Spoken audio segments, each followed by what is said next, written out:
We're rolling. All righty. That's what I say. Comfort. Yeah. 5 minutes and you'll be asleep. We're rolling. We're rolling. So, Start with your name and spell your last name. John Kenneth Mark Walter, MarkWalter. Okay. And you are a lifelong, I'd say, Aurora resident. Yes. And it goes back to a few generations. Talk about what you first remember growing up in Aurora, as far back as you can remember, and then we'll get to high school and those things. I think it's from pictures probably, but I remember rolling snow when I was in a snow outfit, probably about 2 years old. Grew up on Fifth Street, which is now what they consider a log cabin. It was log sided, which was built 1850s, I believe, and then it was bought in 37 by my great-grandfather and grandfather, I think, or they were part of it. And it ended up getting passed on to my mother if she wanted it, and my great-grandfather gave it to her.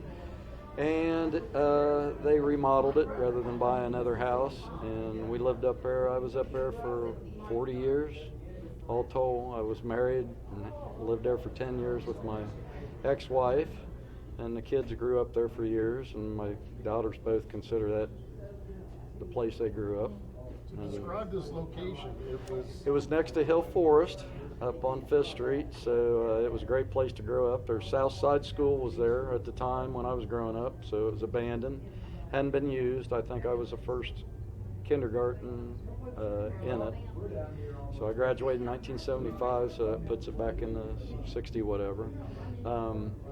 My father came from West Virginia. Mom was from around here originally, but growing up there was great. You know, we had the hillside to run around on. We had the Catholic schoolyard to play in, which was asphalt at the time. We could play basketball, wiffle ball, touch football, anything, right next to your grandmother and grandfather's house.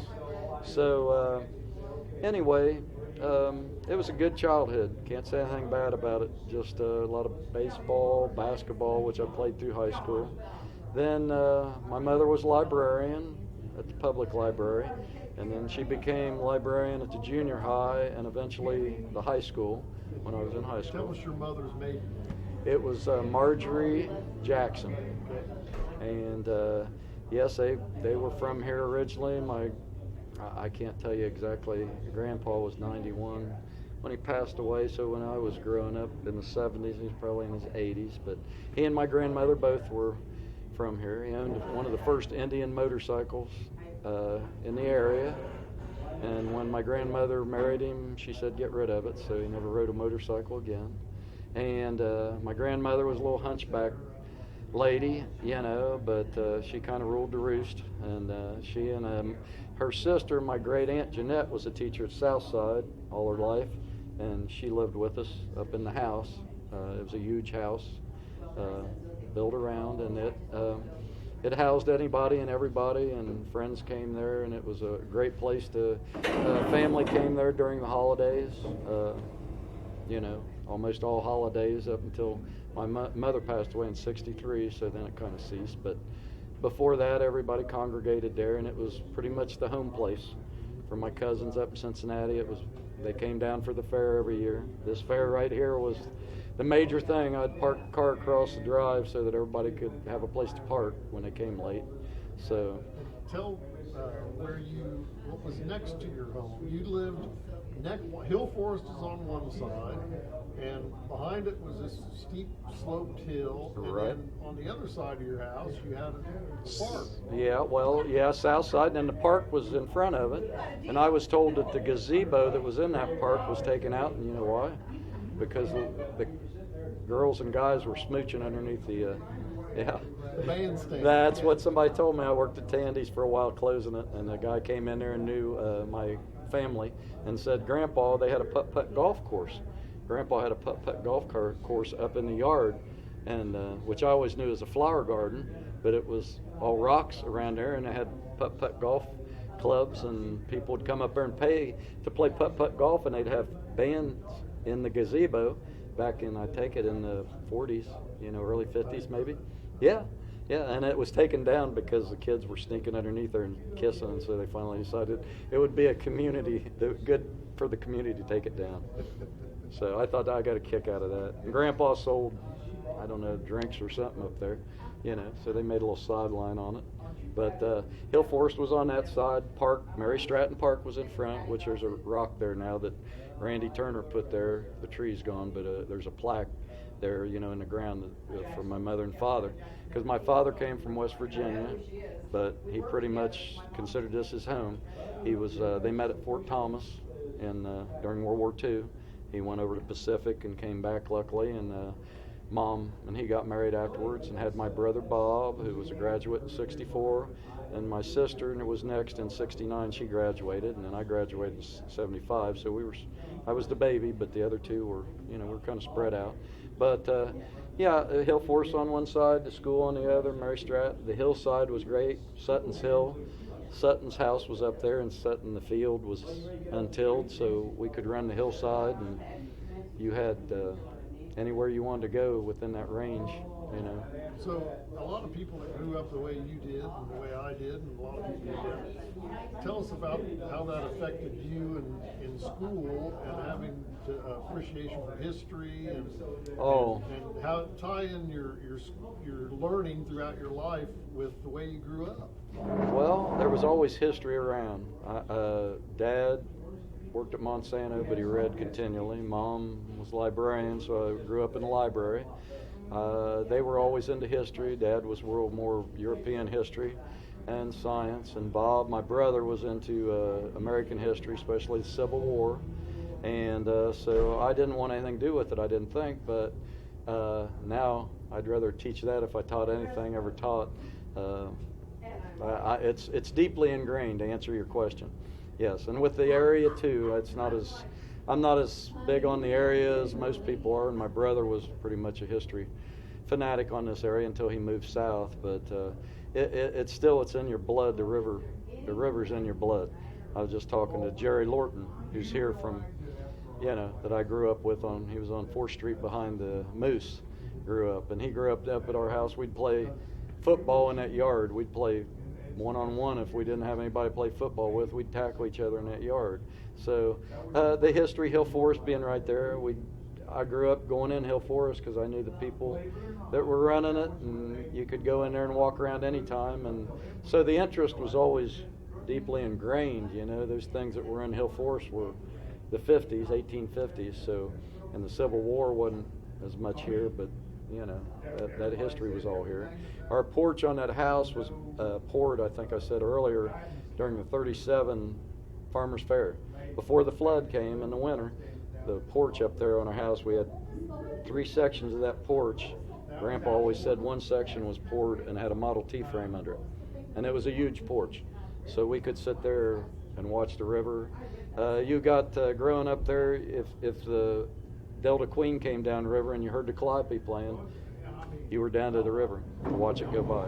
And they'd always play the Calliope going by, which they don't always do anymore. But this Queen, and you had the Island Queen, I think it was. You could go down when I was a child, they'd pull in down at Lesko Park. They'd pull in and they'd have shows, stage shows. And they had candy for the kids and bags. And they were great old performances. I can't remember what shows they were, but they were like watching a class play, only a little bit better because they did it. They were professionals. So anyway, it was a grand time to grow up here. I think no phones, like there are now, and no worries like that. You live for the moment, I guess, pretty much. So you started out going to school at Southside. How long were you there? No, I wasn't at Southside. The first year, Southside closed down right somewhere before that, and the elementary school over, the old elementary school over on Washington Street was there. I was the first kindergarten class in there, so they would have just shut it down a couple years So before that's that. about 1964 or so. Does that sound about right? Yeah. So well, I was born '57, so it would have been about 60, something like that. '61 is when it was built. But then, I went through elementary there, and then the junior high was the old high school at the time. So you went from the 6th grade to 7th grade right there next door, and then you went through the 7th and 8th, and then 9th grade you had lockers in the middle school, pretty much, that you went to, and then you went to the high school for most of your classes. You had some still in the junior high, and you had high school classes at the high school. And myself, I played a lot of basketball, so I took pre-college courses, I guess, going through more than anything else, and then a little bit of football, a little bit of track, and then played a lot of basketball all the way through 75. And we had a great class. Ex-Judge Whitty was in it.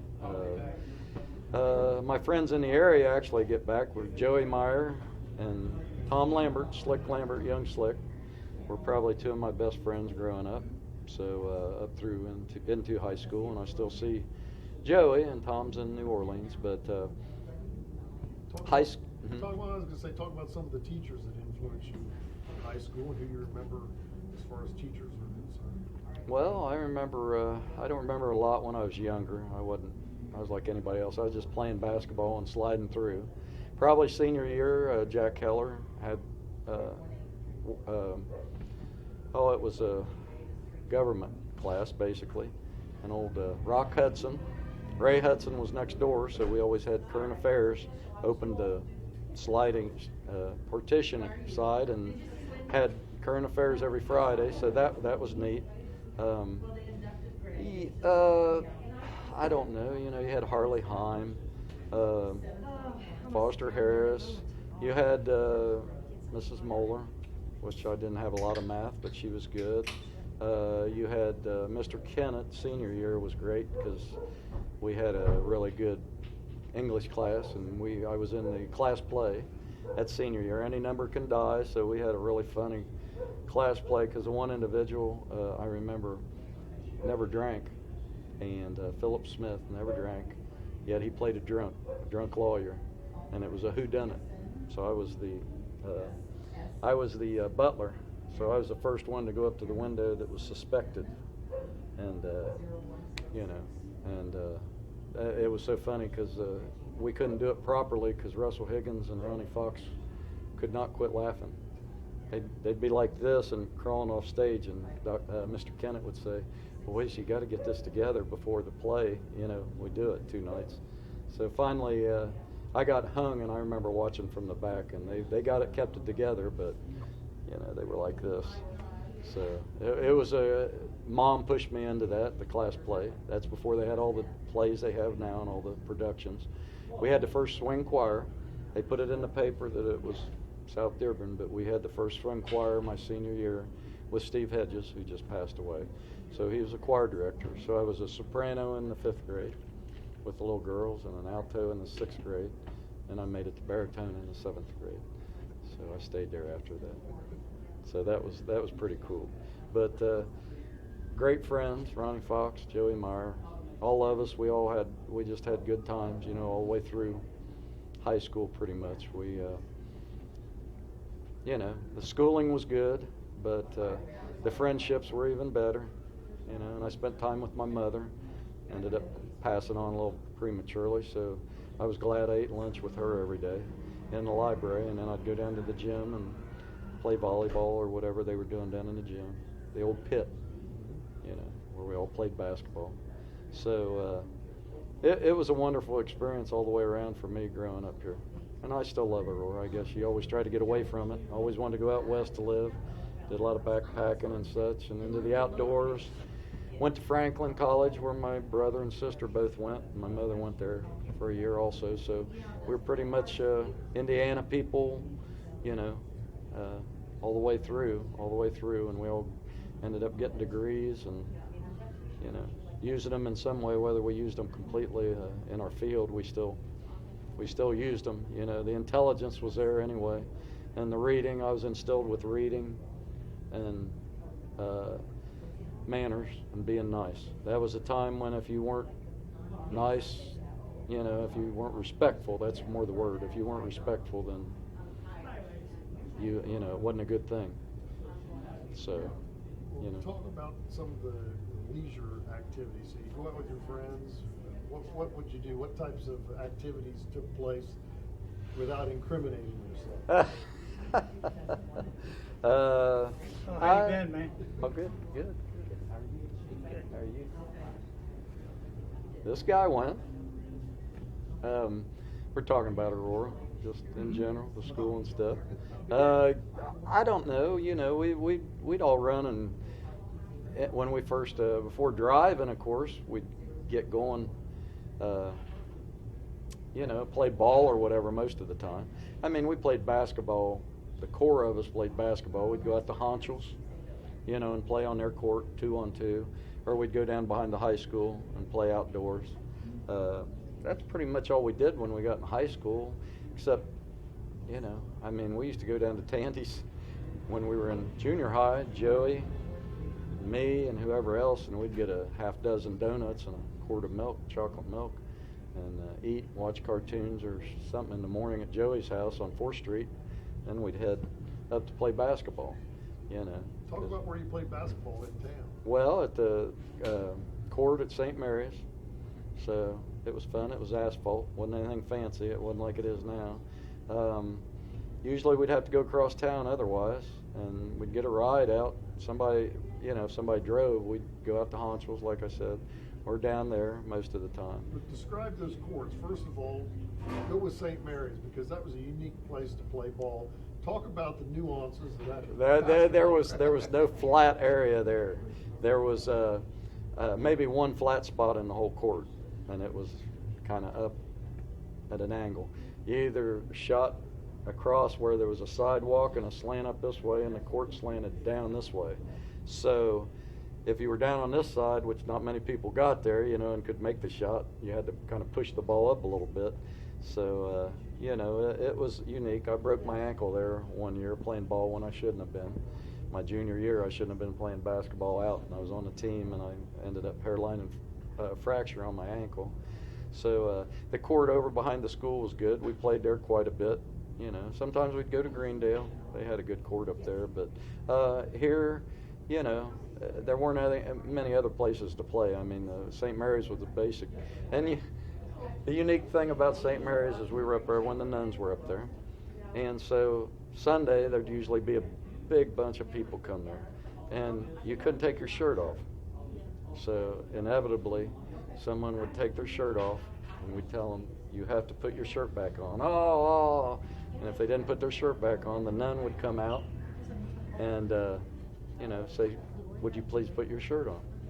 So it was a different time frame, you know, on that. But otherwise, when we got driving, you know, you'd go to Cincinnati for movies, usually. The Palace was down here, but it was kind of going defunct. So you'd go to Cincinnati, or Northgate was just opening up, like our junior year maybe. Joey's dad had a place up there. So we'd go to Northgate and kick around, go to the arcades maybe or something on a weekend. We had a group when I was a junior or senior, and it was called, I can't remember the name of it, but Randy Block, Ronnie Fox, and basically we played 50s and stuff. And I know Mike Whitty, I would always do Little Darling and the 50s song, and I put on a dress and a wig, and I would sing, Mike would sing to me, and I'd go, ay, ay, ay, ay. So we had fun. I mean, it was fun. They played other music, but we had that end of it. We played Frenelani Mac one time at the FOP when he was kind of just making his comeback right before. You know, we went out. Did you have your group your age have a variety show routine that you did? We did our group. We did a variety show. The funniest one was when we had a quartet group. I won't name it, but we had a quartet group, and we sang songs, made up songs, and Mike Whitty and Joey Marr and Tom Lambert and myself. And I remember the first variety show they did, we sang. And we were singing, and the funniest thing was I didn't know Slick Lambert had these suspenders on and loose pants, and he had shorts with hearts on them. And so we all started dancing, and I didn't know he took off these suspenders. He had these damn shorts on. So yeah, that caught everybody off guard. But yeah, we were in doing that one year, and then we sang with the group when we had it with the guitar and everything. It was Steve Estes, who was an Aurora graduate, and he passed away. But he played guitar, and Randy Block played drums. He was a year behind us.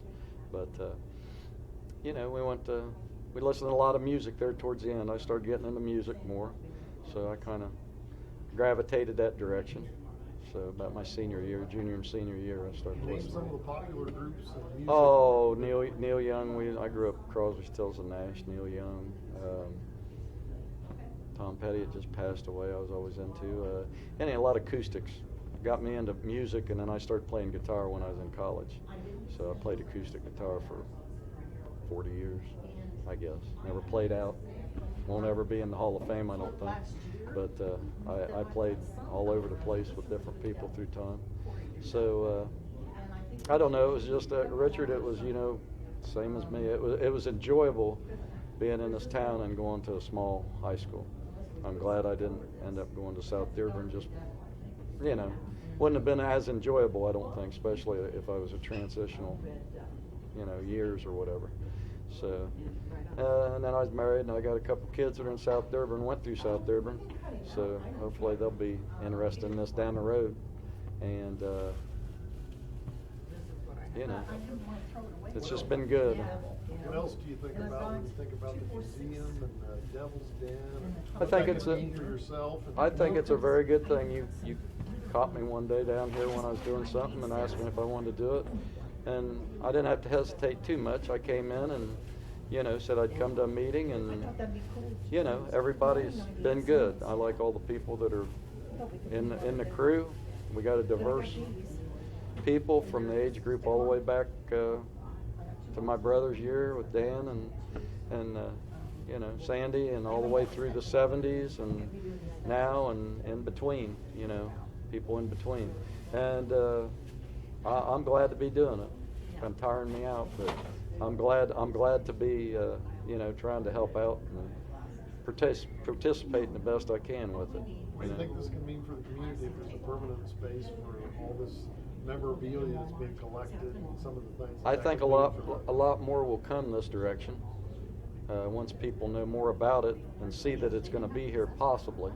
So it'd be nice if we could have more people into it, and see if we couldn't continue to do it with donations the best we can, and hopefully get some people that larger donations, that people that have it and can do it would like to do it. I know my father, when he had a tax break, he gave to the library, and because Mom was librarian and helped you with your campaign when you became mayor. But that's how money goes sometimes. So I'm hoping that'll come along. But if not, maybe we can at least scratch an existence and keep going. I was here last night, not as late as I could have been, but you were here later. But everything's starting to look really good. I mean, it's coming along. It's the first night, so there've been quite a few people here. It's amazing the turnout. Yeah, it is. For a Wednesday night. For a Wednesday night. So they'll come back. They'll be sick of walking up and down the fair area like everybody is. You love being here, but you don't need to do that anymore as much. And so, and I'm sure when we meander up to the Legion, I will tomorrow possibly, and see people up there. Maybe we'll drag them down this direction, because everybody congregates up there also. But, I think it's a great thing, and it's, have to, Rick Amp, have to definitely thank him for everything he's turned out here. I saw him down there, but I didn't get to talk to him. But, his dad, and great family, they're all, good people, and they've been in the Aurora area forever, so they're really the ones that first put the stabilization. I think my mom was in school in the 20s. I can't remember what year she graduated, but they actually had an orchestra. because we had a violin. I don't think it made it. I think it was auctioned off, but it was pretty dilapidated. But she played violin in the orchestra back then. They didn't have a band like they had later on in life. But so it's been in my blood. You know, we were members of the Baptist church, not to go back too far, but I mean, my grandfather and grandmother and mom and everybody, the Baptist church that burnt down, the original Baptist church. Right across the street. Yeah.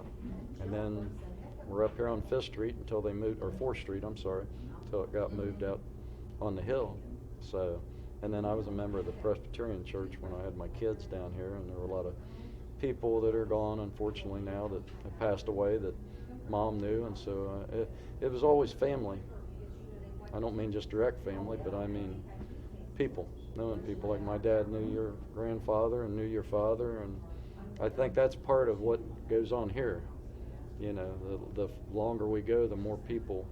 I've been just not into it over the years, but like you, but all of a sudden it seems like we better do something so we can keep something intact, or we'll lose all the history that went on, and try to get the younger kids in here through time, get their interest. Maybe not the young people, but the people out of the 80s and 90s that would be interested in doing it, because they're the ones that will have to carry it on. It won't be us necessarily, but it'll be them. But I appreciate the interview. I hope I did all right. I hope I passed the audition like Ringo Starr said. Hey, the one thing I enjoy about having you around is your respect for the history and your memory of the history. You remember stories more than anybody else that I've really talked to here, and the details, and that's very valuable. And the more we can sit down and talk in front of this camera, I think the better off we'll be. That's funny. I'll tell you a story when there was a fella, and I don't even know his name, but when he laid our wall up, when it fell down up there on 5th Street, my brother, what was incredible was he sat there and talked to him, and he was putting this wall back without any cement or anything, you know, just the way it was supposed to go, like originally it was up there. And he just had a truck and a winch on the back. Well, Bob, I was sitting there listening. Bob was interviewing him, my brother, who's history-based and paper-based, that wrote for the paper for years, still does. And he brought a recorder out, and this guy shied away from the recorder. It was such a thing that was so foreign to him, his age, and being like he was, that he just claimed up. So, you know, but Bob still got the interview. But it was amazing. His brother, I think, did watches, repaired watches, old watches. So, you know, those people, they're gone, and I've missed some of them, and going, some of the people that have passed away. So, you know, I try to keep in touch with it. So I think we have to keep in touch with it, you know, and know the people and talk to them like you're doing, and get their stories, you know, because there's so many stories out there. I was just talking to Eddie and Dan, and over at Mike Cheek's house on Hanover. They had a party when I was a little kid. Mom and Dad, you went to the party, and we were upstairs, little kids and everybody, and the young people were all down in the basement. And I remember peeking around down into the basement to see what it was all about. My first look at teenagers in action, you know. So, you know, so I grew up with that, Bob's friends and my sister's friends, and you know, through the years seeing them, and they were always nice, you know. They were always respectful to the you know, younger brother or sister, much as they could be without, you know, looking too dorky or whatever, you know, too much, you know. But I think it's a great thing, Richard. I think, you know, I'm happy to do it, and hope it turned out good. I have to listen to music too, because there's music. There's people here. I know people over here that I knew with open mics that I used to play with, and the people got inducted. I knew the one woman that got inducted, and used to play open mics with her, and then one guy and his son he's on the board, and Andy Jackson, you know, all the Jacksons who all went to Aurora, you know, Kenny, he doesn't come down as much, I don't think, anymore, but he started that whole thing. You know, that's great that they started to get all these people that I didn't even know most of them, because I didn't get out that much to listen to music back then when a lot of them were playing, still don't, you know. Don't feel like it anymore. Getting old like everybody else. But, you know, I thank Dan and everybody that got me into this and this, you know. You're up to 30 minutes. Thank you. Thank you.